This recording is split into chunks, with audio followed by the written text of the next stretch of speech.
Okay, so Origin of Species by Charles Darwin versus Stellar Metamorphosis, Absence or Rarity of Transitional Varieties. Hi, Celeste. A short parallel is drawn up between Darwin's Origin of Species and Stellar Metamorphosis in relation to the absence or rarity of transitional varieties. A transitional variety in Darwin's Origin of Species had to do with creatures, with common ancestors. Dimetrodon, Thoraxodon, Morganocodon.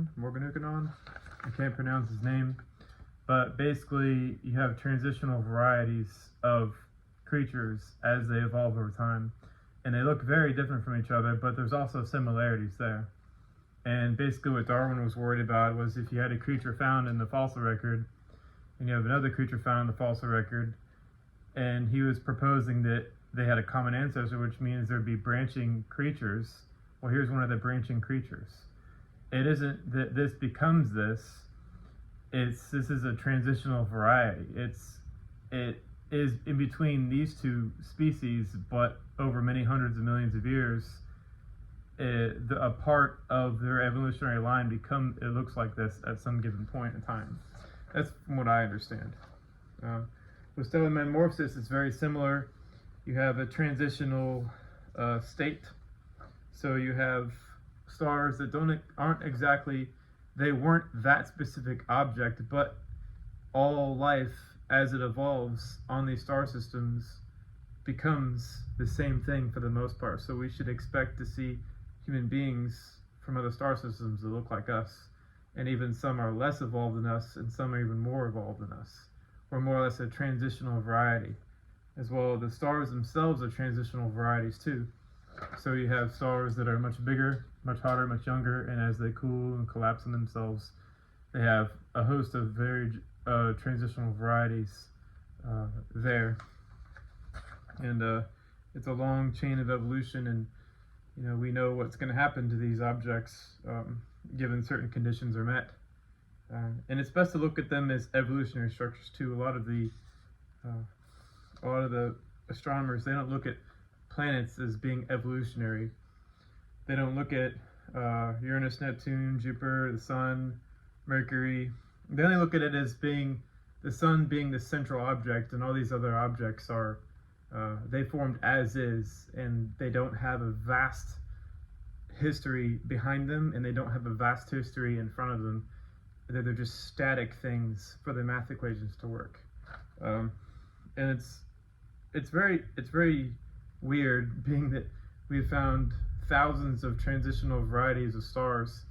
And I remember Michael had linked me to like a system that's bizarre, where you have a large brown dwarf, or a small brown dwarf in their terms, but a large planet in their terms, orbiting a red dwarf really, really close.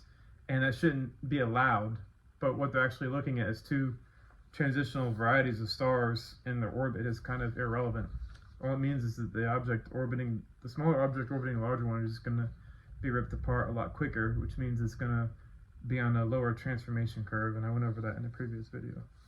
But basically, it's best to look at star systems and stars themselves as transitional varieties. So when you look at Neptune, when you look at Uranus, when you look at Mercury's a fossilized star. It's a dead star that's been dead for trillions of years. Uranus and Neptune are between 1.2 and 1.1 billion years old. The Sun is very, very young. It's a very, very young star.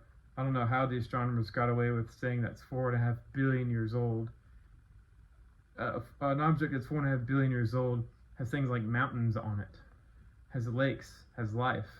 It's been around for vast periods of time, and the Sun doesn't exhibit any of the features that Earth possesses, except for maybe being round. I mean, I don't know where astronomers went off the rails on that exactly. I mean, you looked in the history of astronomy to find that out, but unfortunately it's blasphemy to say the Sun is extremely young. But anyways, it's best to look at the Sun as an evolutionary structure. It's a very young transitional variety of star. That basically sums up that paper. When you look at these objects, don't look at them as being as is.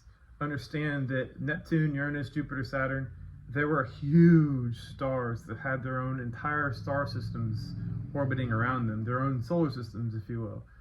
And even some of them still have some of the remaining old planets that were adopted by them years and years and years ago in the past, but have since then lost them, or they've broken up and made rings out of them. Right, there we go.